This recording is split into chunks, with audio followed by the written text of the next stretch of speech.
Hey guys, welcome back to my another mini blog. গতকালকে ব্লগটাতে কিন্তু তোমরা দেখেছো আমরা সন্ধ্যাবেলা চাংলাতে পৌঁছেছি। তো এটা ছিল সকালের ভিউটা পরের দিনের। আর সকালের ভিউ দেখে আমি তো পাগল, কারণ চারিদিকে বরফ পড়েছে, পিকগুলোতে প্রচুর বরফ পড়েছে। আর আজকে যাবো কিন্তু আমরা চিতকুল, যেটা আমাদের হোটেল থেকে 35 কিলোমিটার্স।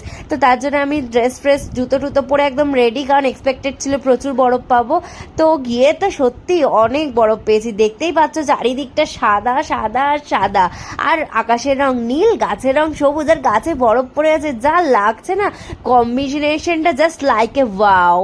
তো এবারে আমরা যাচ্ছি বাসে করে, আর ভাবছি কতক্ষণ আমি হাত দিয়ে বরফগুলো ধরতে পারবো, তাই চেষ্টা করছি ধরার জন্য। আর নেমেই বরফ নিয়ে খেলা শুরু হয়ে গেছে। এরপরে মাসি মেশোর একটু ফটোশ্যুট করে দিলাম আমার বর।